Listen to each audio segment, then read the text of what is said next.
Luzon, Visayas, Mindanao at buong mundo. Ngayon ay Martes, August 6, 2024. Ako si Barbie Mulak at ito ang Balitang A to Z. Hindi lang po 70K yung na-receive ko po doon. Alam ko, 6 digits po yun. Drama sa likod ng tagumpay. Golden Boy Carlos Yulo nagsalita na sa mga isyong ipinupukol sa kanya ng ina. Incentives para kay Kaloy, ginastos umano ng nanay. World number 2 pole vaulter EJ Obiena maluhaluhang nagsorry sa sambayanang Pilipino dahil sa kanyang 4th place finish sa Paris Olympics. Pinakamataas na inflation rate ng taon na itala nitong Hulyo dahil sa pagsirit ng singil sa kuryente, langis at pagkain. Mga krimen sa tren. Senador, iminumungkahing magtalaga ng mga pulis sa loob ng LRT at MRT trains dahil sa mga kaso ng pandurukot, panghihipo at iba pa. Sa ating kakaiba segment, Python, sinagip ng mga bumbero mula sa kisame. At sa balitang showbiz, official trailer ng upcoming teleseryeng Lavender Fields starring Jody Santa Maria at Jericho Rosales inilabas na. Magandang gabi, pambungad sa ating newscast. Ilang araw matapos ang makasaysayang pagkapanalo niya sa Paris Olympics, nagsalita na ang 2-time Olympic gold medalist na si Carlos Yulo hinggil sa tampuhan sa kanyang ina dahil sa isyu ng pera at sa hidwaan nito sa kanyang girlfriend na si Chloe San Jose. Napatawad na rin kaya ni Kaloy ang kanyang nanay? Ang may init na detalye sa balitang A to Z ni Lane Garcia. Ang sa akin lang naman, gusto ko malaman kung saan napunta yung incentives ko po na yun. Yung principal po kasi dito wala po sa liit o laki ng amount po na incentives po na ginalaw niya, kundi po sa pagtago at paggalaw niya nang wala ko pong consent, yung pinapoint ko po sa kanya. Ito ang mainit na pahayag ngayon ni 2-time Olympic gold medalist Carlos Yulo sa kanyang ina na si Angelica kaugnay sa issue ng pera at sa girlfriend nitong si Chloe San Jose. Ngayong Martes, August 7, naglabas ng isang TikTok video message si Kaloy kasama ang kanyang kasintahan kung saan ibinahagi niya ang kanyang mga saloobin sa di matapos-tapos na kontrobersiya laban sa naunang pahayag ng kanyang inang si Angelica. Sa isa kasing eksklusibong interview ng nanay nito sa Bombo Radio Philippines nito lamang Linggo, August 4, sinabi ng nanay na ang kanyang girlfriend ang sinasabing mitsa ng kanilang hidwaan. Ang naging mitsa lang naman talaga, no, ever since is yung babae talaga. Kasi, yes, lalong lumaki, ayoko no, syempre, alam mo na, ano din sa kanila yung X din, red flag din sa kanila yung girl. Syempre, nararamdaman ko na bilang ina, na parang ang sabi ko is, baka maubos yung anak ko in the future. Dinipensahan rin ni Kaloy ang kanyang girlfriend na si Chloe mula sa paratang o panghuhusga ng kanyang ina. Yung about sa red flag daw po si Chloe na sinabi ng mama ko, hinusgahan niya po agad si Chloe sa pananamit at sa pag-akto po niya. Magkaiba po ng kinalakihan. Unang-una, lumaki si Chloe sa Australia at ayun yung nakagisnay niyang culture. At ibang-iba po talaga sa Pilipinas kung paano tayo gumalaw. Si Chloe po may sarili po siyang income. Lahat po ng nakikita niyong gamit o yung pag-travel niya kung saan-saan po. Galing po yun sa pinagpaguran niya po. Kwento pa ni Yulo. Unang-una po 2022 po yun. At hindi lang po 70K yung na-receive ko po doon. Alam ko 6 digits po yun. Dahil dalawa po yung nakuha kong medalya. After nun, mga bandang December, umuwi ako sa Pilipinas. Nakikita kami ng mama ko. At hindi niya sa akin sinisabi na na-receive niya na pala yung incentives ko from World Championships. Hindi ko pa po malalaman na na-receive niya na po yung incentives ko kung hindi ko pa po hinanap. Samantala, nagpaabot naman ng mensahe ang abogadong si Attorney Raymond Fortun hinggil sa kumakalat na mga fake account ng ina ni Carlos Yulo. Wala umanong katotohanan ng mga peking pahayag na kumakalat sa social media. Ayon pa kay Fortune, naglulook forward ang inang si Angelica para i-welcome home ang kanyang anak. At bilang magulang, masaya ito sa pagkapanalo ng anak dahil ito ang pinangarap at pinakahihintay na paid off sa lahat ng paghihirap sa pagsasanay ni Kaloy sa Olympics. Gayunpaman, nagpaabot ng mensahe si Kaloy sa kanyang ina na mag-heal at i-celebrate na lamang ang pagkapanalo ng bawat Pinoy sa Olympics. Ang message ko po sa inyo na mag-heal kayo, mag-move on. At napatawad ko na kayo long time ago po. Pinagpipray ko na maging safe kayo palagi at nasa maayos kayong kalagayan dyan lahat. Tigilan na po natin to at i-celebrate na lang po natin yung mga ginawa po ng paghihirap, pagsasakripisyo ng bawat atletang Pilipino dito sa Olympics. Para sa Balitang A to Z, Lane Garcia.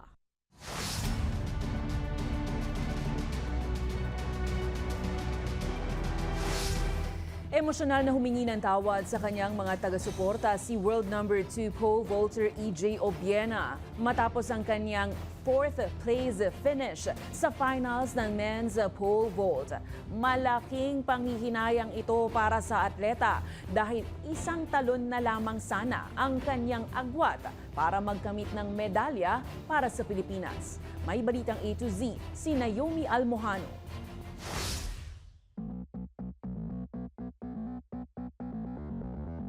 Sports is beautiful but also brutal. Ganyan inilarawan ni EJ Obiena ang sakit sa kalooban sa kanyang muntikang pagsungkit ng Olympic medal sa finals ng men's pole vault.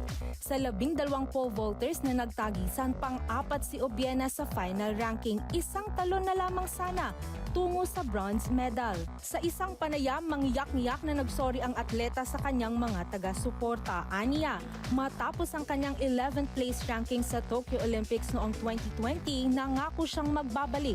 At bagamat tumaas ang kanyang ranking ngayon, kulang pa rin ito upang makatungtong sa winner's podium. Aminado rin si Obiena na kahit ibinuhos na lahat ng kanyang lakas, hindi pa rin ito sapat para malagpasan ang 5.95 meter mark. Aniya, tila end of the world ang pakiramdam matapos makita ang final ranking dahil hindi ito ang kanyang inaasahan. Gayunpaman, labis ang pasasalamat niya sa kanyang coaching team at supporters na nagtaguyod sa kanya sa Paris Olympics. Sa Facebook post ni Obiena, binati niya ang two-time Olympic gold medalist na si Carlos Yulo at sinabing saludo siya sa kababayang atleta. Nangako rin si Obiena na babangong muli at babalik ng mas malakas sa susunod na Olympics para tuparin ang pangarap na men's athletic gold medal para sa Pilipinas. Samantala, hindi na nakatakbo pa sa repechage round o second chance round ng men's 110-meter hurdle si Jan Cabang dahil sa injury mula pa noong qualifying rounds noong August 4. Sa Instagram story, inanunsyo ng atleta ang kanyang desisyong hindi na lumaban pa at nagpasalamat sa lahat ng mga Pilipinong sumusuporta sa kanya. Dahil dyan, wala nang tsansang makapasok pa ang first-time Olympian sa semifinals ng kompetisyon.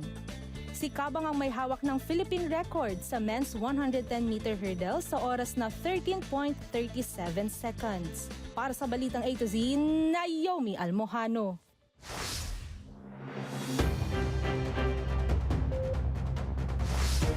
Mas nahirapan ba kayo sa pagbabudget last month, mga ka-A to Z? Dahil po yan sa pagtaas ng presyo ng mga bilihin noong Hulyo, kabilang ang pagkain, kuryente at langis. Ito na ang pinakamataas na inflation rate sa loob ng 9 na buwan. May balitang A to Z, si Ace Cruz.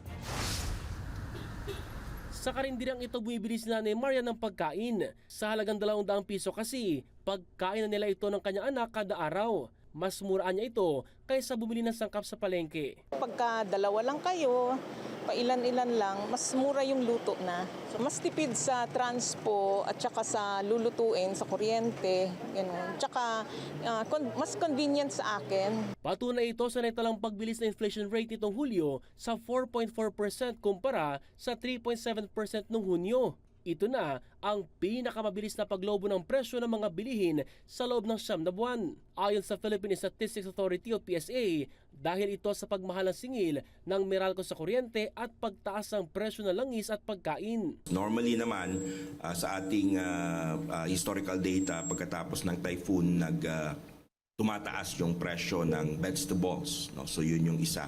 So doon tayo may expectation na pwedeng tumaas. May bagyang pagbaba naman sa rice inflation nitong Hulyo sa 20.9% kumpara sa lagpas 22% noong Hunyo, partikular na sa well-milled rice. At ayon sa PSA, inaasahan pa itong bababa ngayong Agosto. Pero sa palengke, nasa 52 pesos hanggang lagpas 60 pesos pa rin ang presyo ng bigas kada kilo. Parang aangat pa nga yun kasi ang last na kuha niyan is sobrang taas na. Bali, konti na lang din yung tutubuin mo dyan. Kaya't para sa tricycle driver na si Charlie, wala lang ibang sagot kung hindi magtodo kayod. Taga-taga lang kami sa biyahe. Kailangan sumagat ka ganun para kumita. Kailangan po kumahit para sa pamilya. Sa mahal po ng mga bilihin po ngayon, mataas po lahat eh. Sinabi naman ng National Economic Development Authority o NEDA na posibleng makatulong sa pagpapababa ng presyo ang mga hakbang ng gobyerno. Kabilang dito ang Rice for All program ng Department of Agriculture kung saan ibinibenta ang bigas sa presyong 45 pesos kada kilo sa ilang kadiwa stores. Inaasahan din ang pag-roll out ng bakuna laban sa African Swine Fever na posibleng magpababa na sa presyo ng baboy sa mga darating na buwan. Para sa Balitang A to Z, Ace Cruz.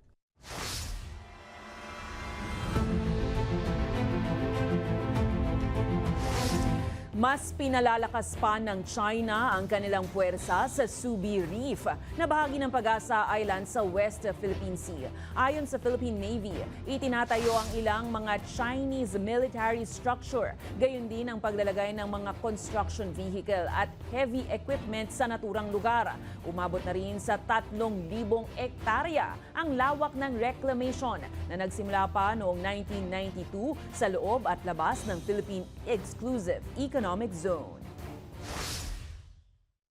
The total reclaimed area within our EEZ and out of our EEZ equals roughly around 3,000 hectares. This includes the major bases.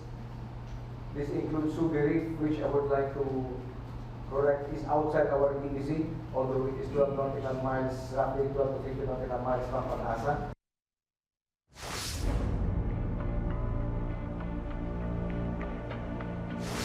Nababahala si Senator Raffy Tulfo sa napaulat ng mga insidente ng pandurukot, panghihipo at iba pang krimen sa loob mismo ng MRT at LRT trains. Kaya naman, iminumungkahi niya na magpakalat na ng mga pulis sa loob ng mga bagon. May balitang A to Z, si Kim Salinas. Sa datos ng Philippine National Police, ipinapakita na kapag tala ang ahensya ng humigit sa 80 kaso ng krimen sa loob ng mga tren sa Metro Manila mula 2023 hanggang ngayong ikatlong quarter ng taon. 44 dito ay mga insidente ng pagnanakaw o pandurukot, 8 ang sexually related tulad ng panghihipo, 6 ang peking bomb threats at 7 ang naitalang nagdala ng illegal na armas.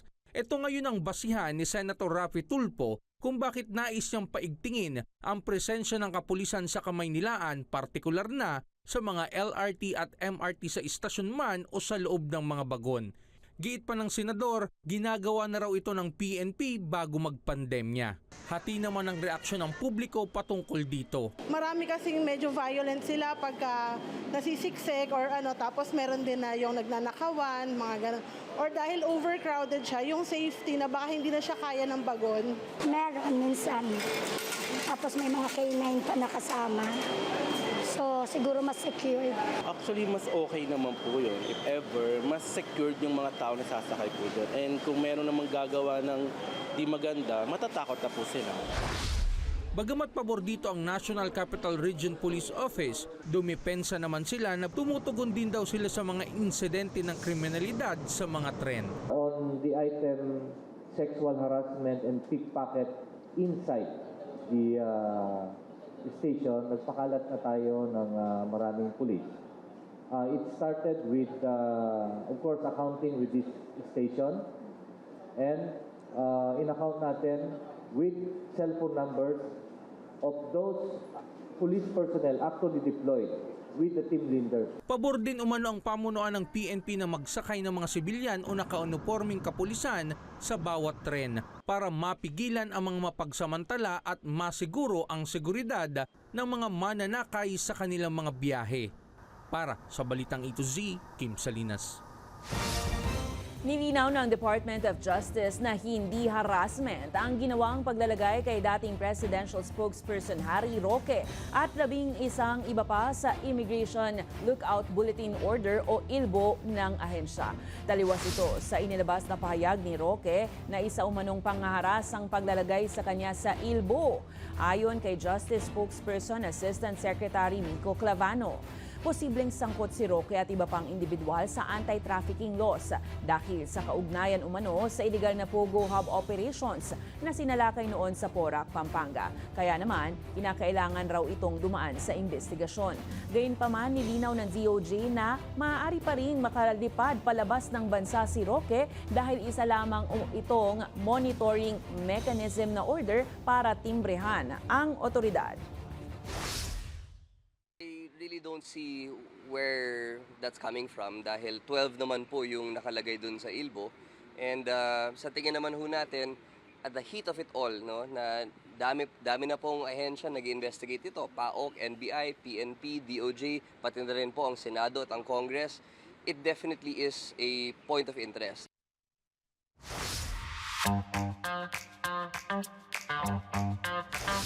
Isang kakaibang obra ang handog ng leaf artist na si M.M. Dacanay para sa two-time Olympic gold medalist na si Carlos Yulo. Sa kanyang post sa Facebook, proud na ibinahagi ng visual artist ang nakabibilib na mukha ng Pinoy gymnast na si Yulo na tinaguriang Golden Boy.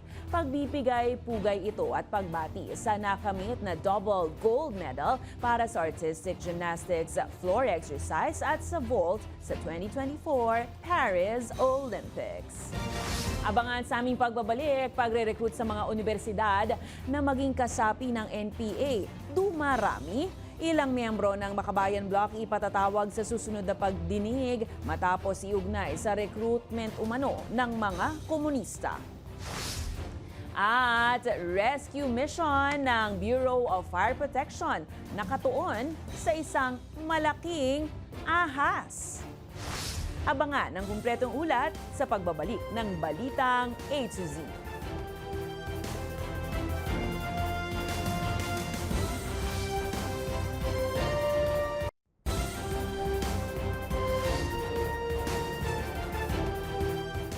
Ipatatawag sa susunod na hearing ang ilang Makabayan Block lawmakers matapos silang iugnay sa recruitment umano ng mga komunista ng isang dating rebelde. Sa harap yan ng ulat ng pamamayagpag umano ng recruitment process sa Communist Armed Movement sa mga universidad at paaralan. Ang Balitang A to Z ni Ian Maghanoy. Kabataan, yung mga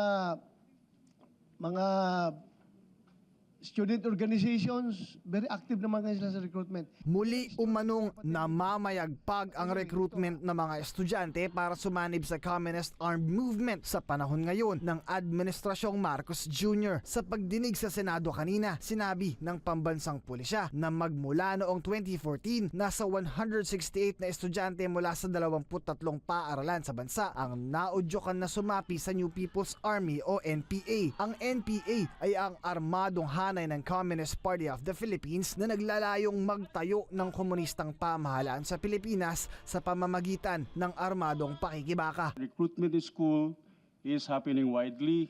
The recruits have passed through certain school-based student youth organizations. And lastly, communist insurgency destroy the lives and future of many of our youth. Ilan sa mga na-recruit ay elementary at high school students, pero karamihan ay nasa kolehiyo na nagmula sa iba't ibang universidad tulad ng University of the Philippines, De La Salle University at Ateneo de Davao. Ang ginang na si Ruth Sabellano umiiyak na humarap sa Senado nang ikwento ang tungkol sa anak na naglayas para sumama sa NPA. Atibon, anak, nakikiusap kami sa iyo. Umuwi ka na, anak. Alam mo, mahal ka namin lahat. Sa may hawak sa aming anak ngayon, nakikiusap kami sa inyo. na maawa kayo, ibalik niyo ang aming anak na sinisibon. Humarap din ng isang Kate Raka na nagpakilalang dating rebelde. Sa kwento niya, ni-recruit umano siya sa CPP-NPA ng dating student regent ng UP, ngayon ay Kabataan Party List Representative Raul Manuel. In your own opinion, dapat bang mananagot si Raul Manuel ito sa ginagawa niyang recruitment sa mga kabataan? Siyempre naman, sir. Actually, pwede naman silang magpunta rito to defend themselves. Sabihin nila, kami lang nagsasalita dito. I suggest, sir, that we invite Raul Manuel, these people, Castro, Franz Castro, and who else? Basta yung mga party list pa ng Makabayan Bloc. Sa hiwalay na interview, agad na pinabulaanan ni Manuel ang aligasyon. Parang boring na teleserye yung ating natutunghayan sa Senado. Nagsabi na ang Supreme Court na banta sa buhay naming mga kabataan ang red tagging. Pero ngayon ginagamit pa ang Senado, ang posisyon sa Senado, ang rekurso ng bayan para sa isang red tagging hearing. Iniimbitahan ngayon ni De La Rosa si Manuel sa susunod na pagdinig, pero agad na ring tumanggi si Manuel na dumalo. Dahil hindi natin gustong i-dignify pa yung red tagging, kaya hindi tayo dadalo doon. Para sa Balitang A to Z, Ian Maghanoy. Inaprubahan na ng Comelec OnBank ang pagsasampa ng kasong kriminal laban kay suspended Bamban Mayor Alice Guo. Kaugnay yan ng mga umano'y misrepresentation ni Guo sa kanyang Certificate of Candidacy. Ayon sa Comelec, paglabag ang kanyang questionableng kandidatura sa Omnibus Election Code. Matatandaang nagtugma kamakailan ng fingerprint at signature ni Guo sa Chinese national na si Guo Huaping na isinumpit niya sa kanyang voters registration. Naniniwala naman si Senator Riza Ontiveros na nagbubunga na ang pag-iimbestiga ng Senado sa kaso ni Guo, lalo't na bulgar ang libo-libong pekeng birth certificate na ini-issue sa mga banyaga. It seems we were reasonable in worrying habang iniimbestiga si Guo Huaping o Mayor Alice Guo, worrying about nag-iisa lang ba siya or are there others? Opsyon naman po yan ng isang respondent sa isang kasong kriminal, dumalo o hindi dumalo sa patawag sa kanya, sumagot o hindi sumagot sa pagre-require sa kanya ng pagsasubmit ng counter affidavit. Kaya lang syempre, sa isang banda, magandang sumasagot upang naririnig naman yung panig.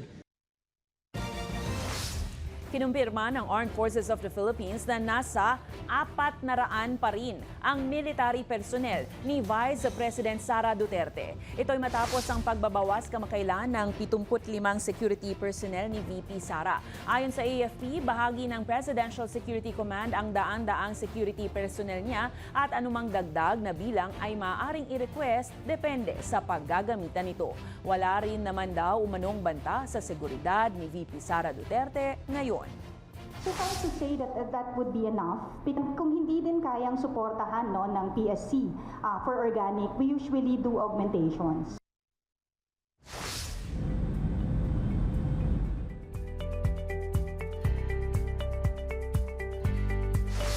Tiniyak ng Department of Foreign Affairs na tututukan ng sitwasyon ng mga Pilipino sa gitna ng nararanasang sigalot ngayon sa Bangladesh at pagpapalit ng mga nakaupong lider. Kasunod yan ng naging pagbibitiw ni Prime Minister Sheikh Hasina sa pwesto nitong Lunes, August 5 na sinundan ng kilos protesta ng mga residente. Itinaas na ng pamahalaan ng Pilipinas sa Alert Level 1 ang sitwasyon sa Bangladesh simula nung nakaraang linggo. Isang paalala na manatili sa loob ng tahanan at maging alerto sa sitwasyon ang lahat ng mga Pilipino na naroon.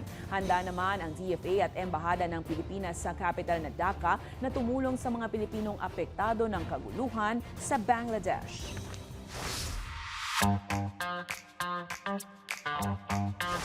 Kakaibang rescue mission ang tinugunan ng Bureau of Fire Protection sa Tagbilaran City kamakailan dahil ang sinagip isang malaking ahas.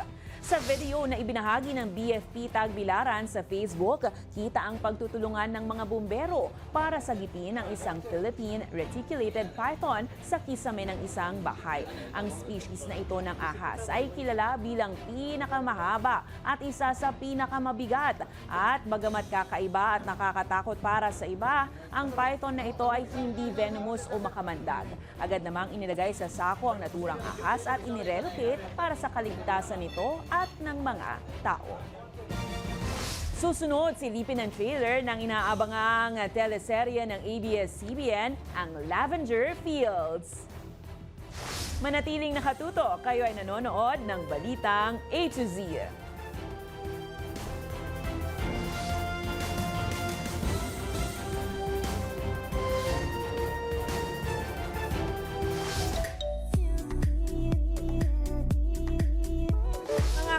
Z, ma-excite kayo dahil inilabas na ng Dreamscape Entertainment ang full trailer ng inaabangang grandest serye ng ABS-CBN na Lavender Fields. Sa Instagram, mapapanood sa pasilip ang uma-atikabong aksyon at drama sa bawat eksena kasama ang iba't ibang dekalibreng mga aktor ngayon. Pagbibidahan syempre yan ni Asian Academy Creative Awards 2020 Best Actress Jodie Santa Maria kasama sina Jericho Rosales at Janine Gutierrez sa ilalim ng direksyon ni Emmanuel Quindo, Palo at Jojo Saguian. Kabilang din ang ilang mga bigating artista tulad nina Maricel Soriano, Lot de Leon, Victor Neri at marami pang iba. Mapapanood ang Lavender Fields simula sa September 2 na. Dito po yan syempre sa A to Z.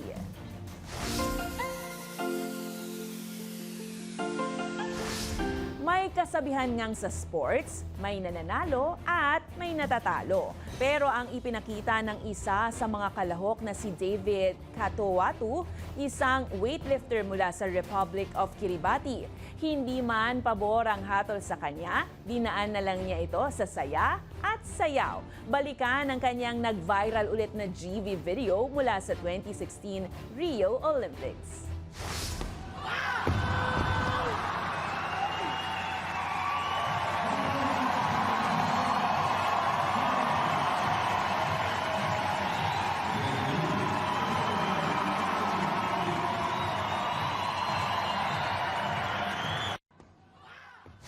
At eto pa pala, sumayaw ang atleta para mag-raise ng awareness sa bansang Kiribati na maaaring mawala sa 2100 dahil sa rising sea levels doon.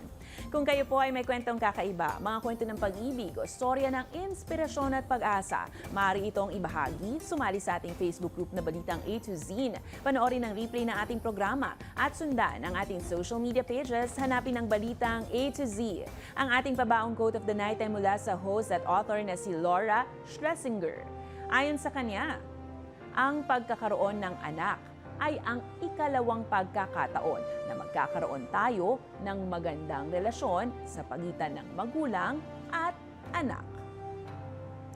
At yan ang mga balita at impormasyon, mga kwentong may dalang inspirasyon na tinutukan ng Balitang A to Z. Ako si Barbie Mula, maging maalam, makialam. Magandang gabi sa iyo, Pilipinas!